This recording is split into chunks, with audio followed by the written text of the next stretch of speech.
Sekilas mengenal sosok para ulama pembawa Islam di Pulau Jawa dan Madura. Wali Songo. Sunan Ampel. Asyarakan badru alaina waqtaba badru tamam mithla husni ma ra'ayna bil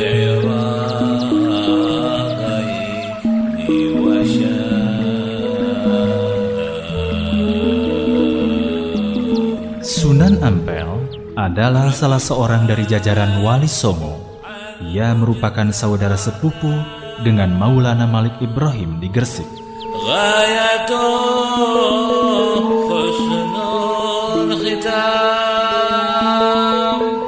Nama asli dan silsilah nasabnya Raden Rahmat bin Ibrahim Asmoro atau Sunan Ngesik Tuban bin Jamaluddin Al-Husin bin Ahmad Syekh Jalal bin Abdullah bin Abdul Malik bin Alawi bin Muhammad bin Ali bin Alawi bin Muhammad bin Alawi bin Abdullah bin Al-Muhajir bin Isa dan seterusnya hingga berpuncak kepada Ali Jainal Abidin bin Al-Husin bin Ali bin Abi Thalib, suami Fatimah Al-Zahra binti Muhammad Rasulullah Shallallahu Alaihi Wasallam.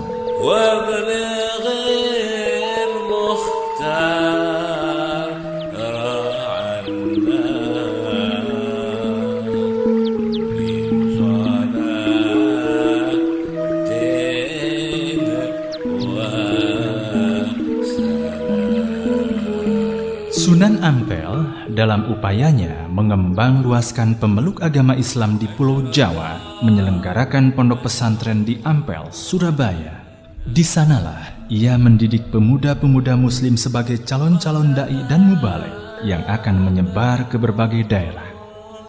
Raden Paku yang kemudian terkenal dengan sebutan Sunan Giri, Raden Patah atau Abdul Fatah yang kemudian menjadi Sultan Bintoro Demak, kerajaan Islam pertama di Jawa, Raden Makdum Ibrahim, putra Sunan Ampel sendiri yang kemudian terkenal dengan sebutan Sunan Bonang, Saripudin atau Hashim yang juga putranya sendiri yang di belakang hari terkenal dengan sebutan Sunan Derajat, para dai mubaligh yang pernah diutus ke Blambangan untuk mengislamkan rakyat di sana, dan para pejuang Islam lainnya, semuanya adalah mantan-mantan murid gemblengan Sunan Ampel.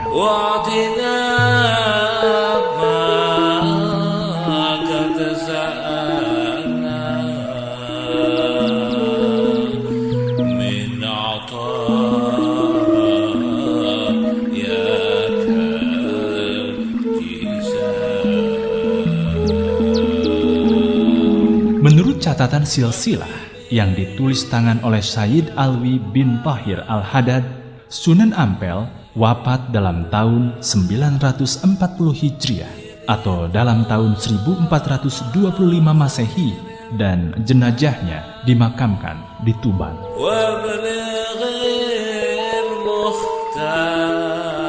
Pakar-pakar sejarah Islam di Indonesia tidak berbeda pendapat mengenai kenyataan bahwa Sunan Ampel yang merencanakan berdirinya kerajaan Islam pertama di Jawa, yaitu di Bintoro Demak. Sunan Ampel juga yang mengangkat muridnya, yaitu Raden Patah, sebagai sultan di kerajaan tersebut.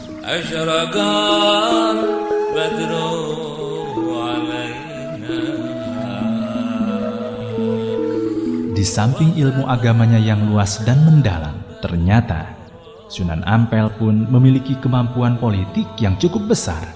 Ia berjasa besar dalam upaya mengkonsolidasi kekuatan fisik dan spiritual kaum muslimin di Jawa pada masa itu. Sunan Ampel turut serta dalam pembangunan Masjid Agung Demak yang dilaksanakan pada tahun 1401 Masehi. Sementara pihak mengatakan bahwa Masjid Agung Demak dibangun pada tahun 1477 Masehi.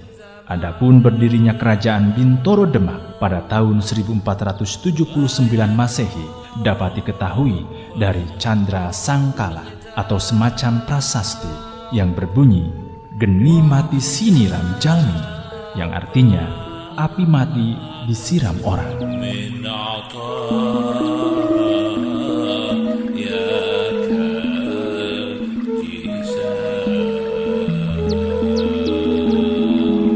Mengenai makna kalimat itu sendiri, orang menentukan penafsiran sendiri-sendiri.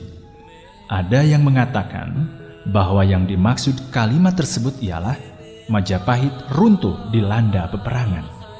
Ada pula yang mengatakan bahwa yang dimaksud itu ialah kezaliman lenyap dikalahkan kebenaran dan keadilan.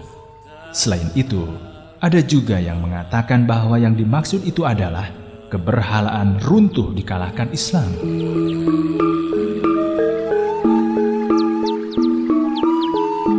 Bagaimana sikap dan pemikiran Sunan Ampel mengenai tradisi dan adat kebiasaan yang masih berlaku di kalangan penduduk pada masa itu dapat diketahui dari permusyawaratan para wali. Solihin Salam di dalam bukunya Sekitar Wali Songo menuturkan, dalam permusyawaratan itu Sunan Kalijaga mengusulkan agar adat istiadat Jawa seperti kenduren atau selamatan, bersesaji dan lain sebagainya diwarnai dengan semangat Islam. Dan atas usulan tersebut, Sunan Ampel bertanya, apakah itu tidak mengkhawatirkan Islam di kemudian hari? Adat istiadat dan upacara-upacara lama seperti itu kelak akan dianggap orang sebagai bagian dari ajaran Islam. Apakah hal itu nantinya tidak akan menjadi bid'ah atau rekayasa keagamaan? Begitu pertanyaan Sunan Ampel pada waktu itu. Dan pertanyaan Sunan Ampel itu dijawab oleh Sunan Kudus. Saya setuju dengan pendapat Sunan Kalijaga, sebab di dalam agama Buddha terdapat beberapa ajaran atau kemasyarakatan yang sama dengan ajaran agama Islam, yaitu orang kaya wajib menolong orang fakir miskin. Mengenai soal yang Anda khawatirkan, saya yakin di kemudian hari pasti ada orang Islam yang akan meluruskannya. Nah, dari sekelumit riwayat tersebut, kita dapat mengetahui betapa besar kehati-hatian Sunan Ampel dalam upayanya menjaga kemurnian agama Islam. Namun terdorong oleh semangat toleransi dan persatuannya yang kuat, ia tidak berkeberatan menerima usulan Sunan Kalijaga yang didukung oleh Sunan Kudus. Sunan Ampel berpikir memang pekerjaan menghapuskan adat istiadat lama dari kehidupan masyarakat tidak semudah orang membalik telapak tangan, membutuhkan kesabaran dan menelan waktu yang lama.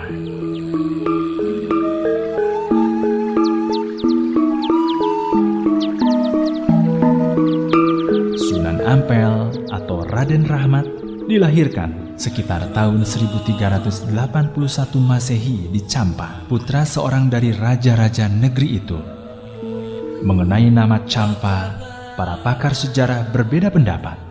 Menurut ensiklopedia Pan-Nederland India, Champa adalah nama sebuah negeri kecil di Kamboja.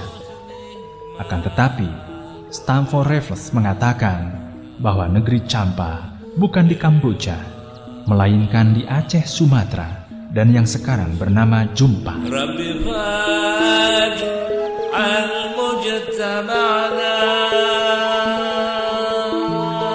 Pendapat Raffles tampaknya lebih mendekati kebenaran, karena Aceh dalam sejarah terkenal sebagai daerah Islam pertama di Indonesia. Menurut riwayat, Sunan Ampel adalah putra Ibrahim Asmarakandi yang disebut-sebut berasal dari Champa dan menjadi raja di sana.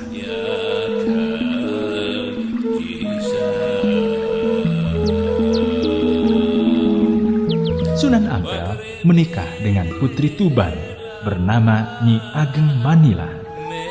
Dan dari perkawinannya itu, ia memperoleh 4 orang anak putra dan putri.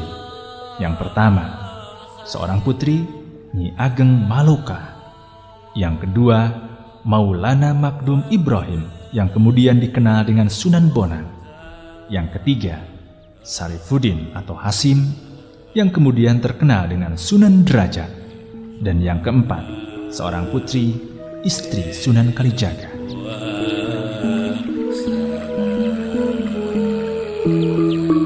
Raden Patah setelah diangkat oleh Sunan Ampel menjadi Sultan Bintoro Demak, bergelar Sultan Alam Akbar Al-Patah. Semoga Allah Subhanahu wa Ta'ala meridhoi pengabdian dan jasa-jasa Sunan Ampel serta para pendahulu dan penerusnya. Amin ya rabbal alamin. Wallahu a'lam.